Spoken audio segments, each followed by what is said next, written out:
오늘은 겨자씨여 생명을 품어라 라는 제목으로 말씀의 은혜를 나누려고 합니다. 계속 이제 천국은 마치에 대해서 이제 설교를 하고 있는데요. 다 같이 성경절을 제가 읽겠습니다. 마태복음 13장 31절부터 32절 말씀입니다. 또 비유를 베풀어 가라사대 천국은 마치 사람이 자기 밭에 갖다 심은 겨자씨 한 알 같으니 이는 모든 씨보다 작은 것이로되 자란 후에는 풀보다 커서 나무가 되매 공중의 새들이 와서 그 가지에 깃들이느니라. 똑같은 본문에 이제 누가복음에 있는 말씀을 제가 또 읽겠습니다. 그러므로 예수께서 이르시되 하나님의 나라가 무엇과 같을까? 내가 무엇으로 비교할까? 마치 사람이 자기 채소밭에 갖다 심은 겨자씨 한 알 같으니 자라 나무가 되어 공중의 새들이 그 가지에 깃들였느니라. 아멘. 일요일마다 예전에 방영했던 그 개그 콘서트가 있습니다. TV를 본 지 오래돼서 정확하게는 기억이 나지 않지만 어느 한 코너를 보게 되었는데요. 셀러리맨이었던 듯한 그런 이제 박성광이라는 개그맨이 나와서 술에 취해 치안센터에 말을 툭툭 던졌는데 그 말이 참 재밌으면서도 짠한 말이 있었습니다. 국가가 나한테 해준 게 뭐가 있냐? 1등만 기억하는 더러운 세상. 첫사랑은 기억해. 5번째는 첫사랑만 기억하는 더러운 세상. 고소영하고 장동건하고 사겨요. 1등끼리 사귀는 더러운 세상. 택시 운전은 1종 면허만 할 수 있는 거예요. 1종만 택시하는 더러운 세상. 이렇게 이야기를 했습니다. 개그맨이 조금 가장되어서 표현을 하였지만 개그맨의 말을 통해서 사람들의 삶의 한 단면을 보여줍니다. 사람들은 1등은 기억하지만 2등, 3등, 4등, 꼴등은 잘 기억하지 않습니다. 여러분에게 퀴즈를 하나 내겠습니다. 이번 도쿄올림픽 여자 배구 팀장 이름 무엇인지 아십니까? 네, 김연경이시죠. 그러면 도쿄올림픽에서 가장 나이가 어린 선수는 누군지 아십니까? 저도 모릅니다. 세상에서 가장 높은 산 이름은 무엇일까요? 에베레스트 산. 우리 병원 그 별관 뒤에 있는 산 이름 혹시 아십니까? 아시는 분도 있으시네요. 우리들은 1등은 잘 기억합니다. 그러나 그 외의 것들은 사실 잘 기억하지 못합니다. 사람들이 1등을 잘 기억하는 이유는 삶의 기준을 30등 혹은 꼴찌의 기준을 두고 살지 않아서입니다. 어떤 학생이 반에서 시험을 치는데 나 오늘 반에서 꼴등하는 것이 목표야 이렇게 말하는 학생은 없지 않습니까? 어떤 사람이 이 세상에서 나는 제일 가난한 사람이 될 거야 이런 목표를 가지는 사람도 없을 것입니다. 사람들의 기준은 항상 제일 높고 제일 앞서가는 사람들을 기준으로 삼습니다. 그래서 제일 앞서가고 1등인 사람들을 동경할 때가 많고 기억할 때가 많다는 것이죠. 여러분들은 어떻습니까? 어디에 기준을 두고 사십니까? 우리 그리스도인의 삶은 어디에 기준을 맞춰 살아야 할까요? 오늘 본문은 어떤 사람이 와서도 잘 보이지 않는 작은 겨자씨 같은 그런 겨자씨를 땅에 뿌렸습니다. 그런데 그렇게 작던 겨자씨가 땅에 심겨서 큰 나무가 되었습니다. 얼마나 이 나무가 컸으면 공중의 새들이 그 나무로 몰려들었습니다. 예수님께서 오늘 비유를 말씀하시면서 천국은 마치 하나님의 나라는 이와 같다고 말을 했습니다. 하나님 나라는 누구보다 높게 올라있는 나무나 복숭아 씨같이 크고 잘 보이는 그런 것에서부터 출발하는 것이 아니라 아주 작고 보이지는 않지만 생명력이 있는 겨자씨에서 출발한다는 것입니다. 예수님의 제자들을 보면 알 수 있습니다. 그들은 대부분 좋은 학력이나 사람들에게 눈에 띌 만한 사회적 위치에 있었던 사람들이 아닙니다. 사람들에게 알려지지 않고 서민층에서 하루 밥 먹고 살아가는 사람들이 대부분이었습니다.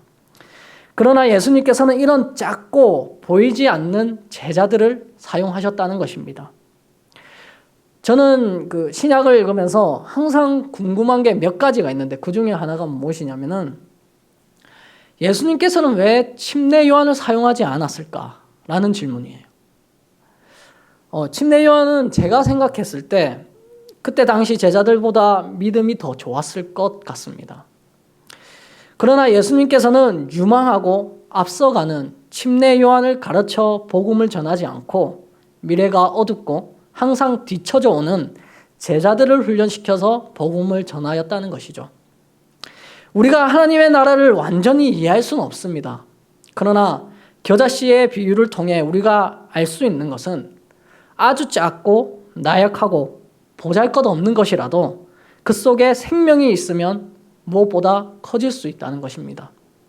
엘렌 G 타이슨이 이렇게 기록했습니다. 처음에는 그 씨가 연약한 싹을 내지만 거기에는 강한 생명력이 있어서 그것이 자라고 커져서 결국에는 지금 그들이 보고 있는 큰 나무가 된 것이다. 생명력은 하나님께로부터 옵니다. 하나님의 생명력은 사람들이 보기에는 아무리 보잘것없어 보이는 사람일지라도 심겨지기만 하면 그 사람은 변화되어서 하나님의 나라에서는 큰 나무가 됩니다. 그리스도인들은 세상에 비해 작고 나약해 보일 수가 있습니다. 우리가 상상하지 못할 세상의 자본력과 따라갈 수 없는 재능을 가진 사람들을 보면 우리는 기가 팍 죽습니다. 그러나 우리 그리스도인들의 기준이 성공했느냐, 출세했느냐, 1등을 하느냐, 꼴등을 하느냐에 있지 않습니다. 우리의 기준은 내 마음속에 생명력이 있는가 없는가, 그것을 물어봐야 하는 것이죠. 사람들은 돈이 없이 태어날 수도 있고 2-3시간 잠을 자며 열심히 살아도 계속 가난하게 살 수도 있습니다. 누구보다 간절하게 기도하고 누구보다 열심히 신앙을 하고 하나님을 섬겼는데 세상이 보기에는 너무도 작아서 사람들이 무시할 때도 있습니다. 그러나 우리의 기준은 세상의 눈높이에 있지 않다는 것입니다. 하나님의 나라의 기준은 작든 크든 상관없이 그곳에 예수님이 있다면 희망이 있습니다. 그곳에 생명이 있다면 소망이 있습니다. 그러므로 우리의 기준은 어디에 두고 살아야겠습니까? 바로 예수님, 주님, 하나님이신 것입니다. 이세의 아들 중 가장 작은 한 아이가 있었죠. 가장 막내에다가 아직 성인도 되지 않았기에 이세는 다윗이 큰 일을 할 수 있을 것이라 생각하지 않았습니다. 그런데 하나님은 가장 작은 다윗을 사용하셨습니다. 다윗의 마음속에는 여호와가 있었습니다. 그래서 모두가 두려워하고 우뚝 솟아있는 그 골리앗을 정면으로 보고도 두려워하지 않았습니다. 그리고 그는 화살이나 대포가 아니라 아주 작은 돌멩이를 던져 그 골리앗을 이기게 됩니다. 이 승리도 외형적으로 보았을 때는 볼품이 없어 보입니다. 다윗은 작았고 그가 사용한 무기조차도 아주 작은 것이었습니다. 그러나 다윗의 마음속에는 누가 있었습니까? 바로 하나님이 있었습니다. 그래서 다윗은 이렇게 말했습니다. 그러자 다윗이 그 블레셋 사람에게 말하였다. 너는 칼을 차고 창을 메고 투창을 들고 나에게 나왔으나 난 내가 모욕하는 이스라엘 군대의 하나님 곧 만군의 주님의 이름을 의지하고 너에게로 나왔다. 그리스도인으로서 세상을 살아갈 때에 내가 작다고 힘이 약하다고 기가 푹 죽어 있지 마시길 바랍니다. 그리스도인들은 아무리 힘이 없고 나약하고 겨자씨 같을지라도 우리에게는 주님이 계십니다. 나의 작은 것을 보지 마시고 주님을 보시고 예수님을 믿고 어깨를 펴고 다니면 됩니다. 우리 모두 주님을 의지함으로 큰 나무로 성장하는 우리가 되기를 간절히 바랍니다. 그런데 그리스도인이라고 하더라도 1등이 되고 높아지려고 하는 이런 욕망을 숨길 수가 없습니다. 작고 초라한 나의 모습에서 벗어나 크고 위대한 사람이 되어서 어깨를 좀 펴고 다니려고 하는 것이 우리들입니다. 이런 욕망은 나쁜 것이 아닙니다. 다니엘도 높은 자리에 올랐고 요셉도 마찬가지였습니다. 되도록 세상에서 돈을 많이 벌고 힘 있는 자리에 오르면 좋습니다. 그러면 하나님을 전할 때도 영향력이 있겠죠. 그러나 우리의 소망이나 기준을 이런 돈이나 명예 같은 세상의 것에 두어서는 안 됩니다. 이것들은 좋은 것이 될 수는 있으나 옳은 것은 될 수가 없습니다. 그런데 예수님이 오늘 비유하신 그 말씀 전에 등장하는 이 종교 지도자들의 모습을 보시면 이런 세상의 것들을 기준으로 삼고 살았다는 것을 볼 수가 있습니다. 누가복음 13장 오늘 본문전의 내용을 보면 예수님께서는 그 안식일 날 병자들을 치료하셨어요. 그런데 해당장이 갑자기 분을 내면서 예수님에게 이렇게 말합니다. 6일 동안 치료하고 안식일은 치료하지 마시오. 이렇게 말을 합니다. 그때 예수님께서 이렇게 말씀하시죠. 외식하는 자들아, 너희가 각각 안식일에 자기의 소나 낙이나 마구에서 풀어내며 이끌고 가서 물을 먹이지 아니하느냐. 그러면 18년 동안 사단에게 매임받은 이 아브라함의 딸을 안식일에 이 매임에서 푸는 것이 합당치 아니하냐. 안식일에 자기들의 이득을 위해서, 자기들의 욕심을 위해서 무엇인가 하는 것은 가능한데 남을 위해서, 남에게 사랑을 베풀기 위해서는 아무것도 하지 않았다는 것입니다. 종교 지도자들은 겉으로 보이는 여러 가지 규율을 통해서 하나님께 이르기를 원했습니다. 그래서 철저하게 규례들을 의식적으로 지키며 살았습니다. 안식일을 지킴으로, 금식을 철저히 함으로 하나님께 가까이 나아갈 수 있다고 생각했습니다. 그런데 이렇게 하나님을 만족시킴으로 종교 지도자들은 무엇을 하기를 원했냐면은 하나님과 교제하고 가까이 나아가는 것이 아니라 자신이 가지고 있는 그 욕심을 채우기를 바랬다는 것입니다. 그 욕심은 하나님이 세상에 와서 나라 위에 이스라엘 백성들을 우뚝 솟아나게 하는 것이었습니다. 유대인들이 원하는 나라는 이런 작은 겨자씨 같은 것이 아니었습니다. 누구보다 월등해야 했고 그리고 뛰어나야 했습니다. 그래서 유대인들은 에스겔서나 다니엘서에 나오는 이런 이 백향목을 좋아했습니다. 백향목은 아시다시피 세상에서 유명한, 세계적으로 굉장히 유명한 나무입니다. 나무가 36m 정도로 자라고 나무의 몸통 둘레가 9에서 12m까지 자라는 아주 큰 나무입니다. 이스라엘 당시 백향목은 나무의 중심에 우뚝 섰고 다른 모든 것보다 크고 장대해서 그들이 꿈꾸는 하나님의 나라를 이 백향목으로 상징을 했습니다. 그래서 이 백향목을 보면서 하나님 나라는 저렇구나 이렇게 말을 하곤 했습니다. 그러니 종교 지도자들에게 그 겨자씨 같은 작은 비유가 성에 차겠습니까? 안 차는 것이죠. 그래서 주님의 비유를 듣고 콧방귀를 끼면서 그 메시아를 거절하는 것입니다. 그리고 스스로 그 나라가 왕성될 때까지 스스로 노력하는 것입니다. 안식일을 철저히 지키고 기도도 열심히 하고 머리에 기름도 바르고 거룩한 척하면서 다니는 것이죠. 겨자씨처럼 작아도 생명이 있는 하나님의 나라를 잊은 채 외형적으로 크고 위대하고 생명이 없는 커다란 인간의 나라를 꿈꿨습니다. 마치 예전에 조상들이 바벨론을 세우듯이 그들의 왕국을 세우려고 하였습니다. 그러니 관심이 외형적인 규율에 쏠리고 안식일에 병자를 치료하냐 안 하냐 이런 것에 관심을 두는 것이죠. 그런데 이 모습을 보면 오늘날과 다를 게 없다는 것입니다. 사람들은 크고 좋은 차를 타고 높고 큰 평수의 집에 살아야만 만족을 합니다. 그렇게 살지 못하면 떳떳하지 못하다고 생각합니다. 그래서 자꾸 세상은 사람들에게 요구하는 것이죠. 큰 집을 사라, 좋은 차를 사라, 높은 자리에 앉아라, 학식이 높은 사람이 되어라.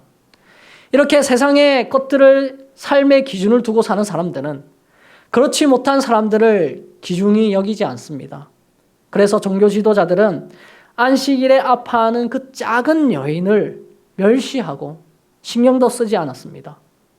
그들은 안식일을 지키지 않고 겉으로 돈이 없고 신앙심 없어 보이는 사람들을 무시하며 살았습니다. 제가 예전에 뉴스를 보다가 주거 계급론이라는 말을 알게 되었어요. 저도 이 말 처음 들어봤는데 이 말은 주택의 소유와 주거 입지 등에 따라서도 사회 계층이 나눌 수 있다는 이론입니다. 실제로 어느 서울의 한 초등학교에는 그 고급 아파트에 사는 초등학생과 임대 아파트에 사는 그 초등학생과 섞여 놀지 않는다고 합니다. 한 아파트 내에서도 평수에 따라 계급을 나눈다고 합니다. 사람들은 겉으로는 표현을 안 합니다. 그러나 속으로는 저렇게 초라한 사람들이랑 내가 어떻게 어울리나, 저렇게 낮은 자리에 있는 사람이 있어봐야 내가 손해다, 이렇게 생각을 합니다. 사람들은 이런 시대에 살아가기에 실제적으로 보이지 않는 계급을 만들고 높은 곳에 오르고 세계 최고가 되어야 된다는 잠재의식에 지배받고 살아갑니다. 이것이 성인 때부터 나타나는 게 아니라 이제는 초등학교 때부터 그런 계급 나눔이 시작된다는 것입니다. 인간의 마음은 이렇게 지워버릴 수 없는 죄가 있기 때문에 작은 겨자씨 속에 생명력이 더 중요하다는 것은 알지만 생명력은 없어도 크고 높은 백향목을 더 좋아하는 것이 사실입니다. 그러나 우리가 이 세상에서 모두가 백향목이 될 수가 있습니까? 없습니까? 네, 아무도 백향목이 될 수가 없죠. 이 세상은 경쟁 사회이기 때문에 1등은 한 명만 될 수 있고 누군가는 꼴등이 되어야 합니다. 누군가는 상위권에 머물지만 누군가는 하위권에 머물러야 합니다. 누군가는 크고 높은 백향목이 되지만 누군가는 작고 초라한 겨자씨가 되어야 합니다. 그래서 하나님께서는 모든 사람이 생명을 품을 수 있도록 하나님의 나라를 작은 겨자씨로 비유한 것 같습니다. 이 세상에서는 작아도, 이 세상에서는 내가 초라해 보여도 주님만 믿으면 모든 사람들은, 작은 사람들이라도 천국에 들어갈 수 있다고 말씀하고 계십니다. 하나님의 나라는, 천국은 마치 이 겨자씨 같은 작은 것에서 시작되니 그 속에 생명이 있으면 누구나 천국에서 크고 위대한 나무가 될 것이다. 실물교훈에는 이렇게 기록하고 있습니다. 그리스도의 나라도 처음에는 미약하고 변변치 못하게 보인다. 세상 나라와 비교할 때 그것은 모든 것 가운데 가장 작은 것처럼 보인다. 그러나 겨자씨는 자라서 그 가지를 온 세상에 뻗을 것이며 한때 그들의 영화로서 사람들의 마음을 사로잡았던 세상 왕국들이 멸망해 버린 때에도 그리스도의 왕국은 강하고 위대한 힘을 가지고 그대로 남아있게 될 것이다. 누가복음 13장 11절에 보시면 아까 전에 제가 말씀드렸지만 18년 동안 귀신 들려 안으며 이제 꼬부라져 조금도 펴지 못하는 한 여인이 있었습니다. 이 여인은 귀신이 들렸다기보다는 마음의 문제가 있었습니다. 이에 대해서는 이제 두 가지 근거가 있는데요. 첫 번째로 이 귀신이란 말은 원어로 보면 푸뉴마입니다. 그래서 이 푸뉴마는 영으로도 해석되지만 마음으로도 해석되어질 수 있습니다. 둘째로 12절에 보시면 예수님께서 내 병에서 놓였다라고 말을 합니다. 그래서 주님께서는 귀신이 들렸다고 하지 않고 분명하게 병에 걸렸다고 말씀하고 계십니다. 그래서 병이 아니라 이 진짜 귀신이 들린 거리사 사람을 만났을 때는 예수님께서 귀신에게 명하여 나게 하신다고 분명히 말씀하셨어요. 그러니까 병과 귀신 들린 사람을 구분해서 예수님께서 말씀하셨습니다. 그러므로 이 여인은 귀신이 들려 몸이 꼬부라지지 않았다는 것을 알 수가 있습니다. 어렸을 때였던지 나이가 들고 나서였는지는 모르겠지만 이 마음과 정신의 문제가 있어서 몸이 꼬부라진 것입니다. 인생을 살다 보면 마음을 쉽게 다치는 사람들을 종종 보곤 하죠. 작은 말 한마디에도 마음이 다치고 의미를 담아서 말하지 않았는데도 크게 의미를 부여하는 사람이 있습니다. 이 여인은 아마도 그런 분류였던 것 같아요. 그래서 사람들의 시선을 많이 의식하고 사람들이 말하는 비난 한마디 한마디가 비수처럼 꽂혀서 가슴에 남았습니다. 특히 종교 지도자들은 백성들에게 많은 질책을 했습니다. 규율과 율법을 지키지 못한 이 여인을 보면서 맹비난을 했을 것입니다. 그래서 여인은 스스로 생각하는 것이죠. 나는 왜 이렇게 쓸모가 없는 사람일까? 나는 왜 이렇게 바보 같을까? 나는 겨자씨같이 정말 작은 사람이야. 그녀는 스스로도 자신을 사랑하지 못했고 결국 마음의 상처가 커져서 이것이 육체로 병이 나타나기 시작했습니다. 그때부터 18년 동안 꼬부라져 조금도 펴지 못했습니다. 사람들은 정상적이지 않는 그녀를 피했습니다. 뒤에서는 손가락질을 하면서 그녀를 더욱 많이 놀려대었습니다. 이 불쌍한 여인은 더욱 고독해졌고 홀로 남아 희망도 소망도 없이 어깨 한 번 펴지 못하고 꼬부라져 살았습니다. 그런데 한 이야기가 그녀에게 들려오는 것입니다. 어떤 병이라도 고칠 수 있는 자가 나타났다는 것이죠. 그 이름은 예수였습니다. 그녀는 소망을 품었습니다. 예수라면 나의 병을 고쳐주실 수 있을 거야 이렇게 생각을 했습니다.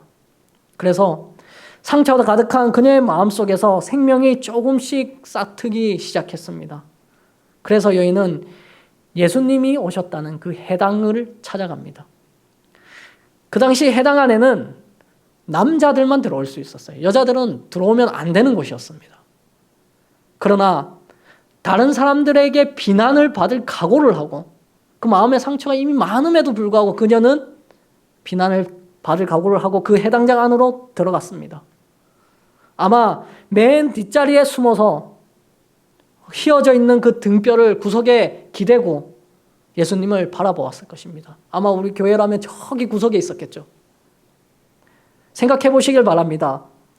해당장 안에 있는 남자들과 종교 지도자들은 백항목같이 크고 떳떳하게 서 있었을 것입니다. 저처럼 여기 이런 데 서 있었겠죠. 그러나 그녀는 겨자씨처럼 작고 나약하고 초라했습니다. 그런데 예수님은 잘 보이지 않는 겨자씨 같은 이 여인을 주목했습니다. 해당장에 있는 백향목처럼 서 있는 사람들은 겉은 번지르르했을지 모르지만 그 속에 생명이 없었습니다. 그러나 이 여인은 겨자씨처럼 작고 초라했지만 그 속에 생명이 있었습니다.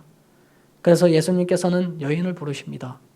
그리고 여자여, 내 병에서 놓였다 하고 말씀하시며 안수를 하십니다. 18년 동안 사람들은 그녀를 피해 다녔고 가까이 오지도 않았을 것입니다. 그러나 예수님께서는 여인을 만지시며 안수를 하셨습니다. 예수님의 사랑은 그녀의 마음과 영혼을 치료한 것입니다. 그리고 그녀의 마음에 있던 생명력은 깨어나기 시작했습니다. 겨자씨같이 작았던 그녀의 몸이 큰 나무처럼 펴지기 시작했습니다. 마음에 있던 고통도 사라졌습니다. 곧 하나님께 영광을 돌리기 시작합니다. 그런데 옆에 있던 종교 지도자들이 이렇게 말을 하는 것입니다. 안식일 왜 치료하냐? 그녀는 깜짝 놀랐어요. 평소에 자신을 비난하는 그런 익숙한 목소리였습니다. 그때 예수님께서 말씀하시는 것입니다. 너희는 안식일에 소나 나귀는 물을 먹이면서 사람을 치료하는 것을 비난하느냐? 그리고 곧바로 오늘 겨자씨의 비유를 말씀하시는 것입니다. 하나님의 나라는 자신의 밭에 겨자씨 한 알처럼 참 작지만 심고 나면 나무가 되어 공중의 새들이 많이 깃들게 된다. 주님께서 해당장에서 이 비유를 말씀하실 때 가장 은혜를 많이 받았던 사람은 누구일까요? 네, 아마 18년 동안 겨자씨처럼 작고 나약했던 여인이었을 것입니다.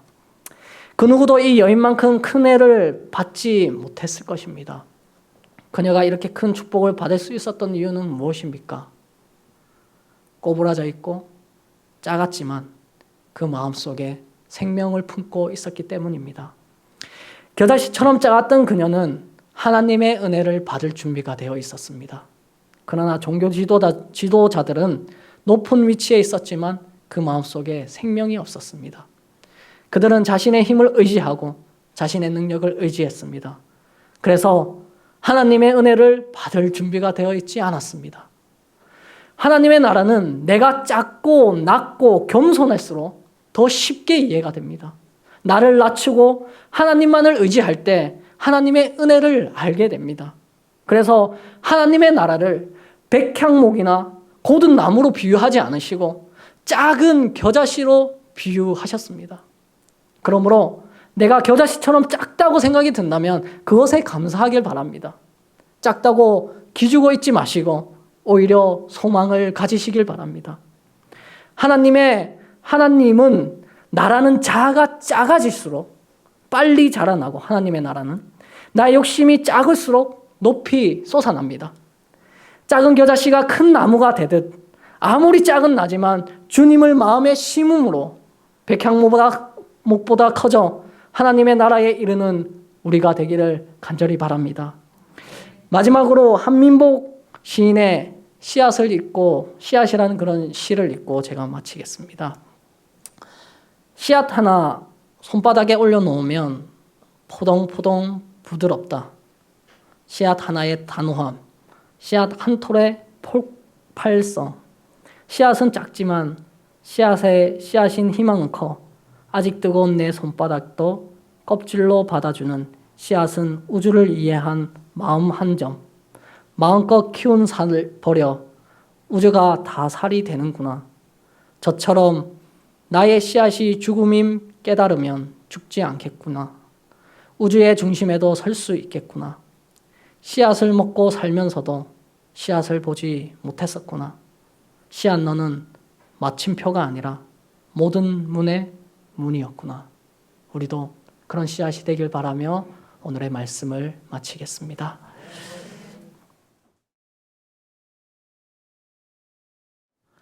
사랑이신 하느님 아버지, 우리를 불러 모아 주시고 우리를 또 예배를 드릴 수 있는 시간을 주셔서 감사합니다. 하나님, 저희는 정말 작고 겨자씨 같은 사람들이지만 하나님께서 그곳에 생명을 주시고 그리고 사랑을 주셔서 저희가 자라날 수 있습니다. 하나님, 그것을 기억하도록 저희를 이끌어 주시옵소서. 하나님, 이 세상을 살아가면서 우리 마음속에 정말 많은 욕심들과 죄가 있다면 오늘 저희가 그것을 버릴 수 있도록 도와주시고 하나님 앞에 더 나아가 하나님만을 바라보는 우리가 될 수 있도록 도와주시옵소서. 이 시간 하나님께 모든 것을 바치오며 예수님 이름으로 기도드립니다. 아멘.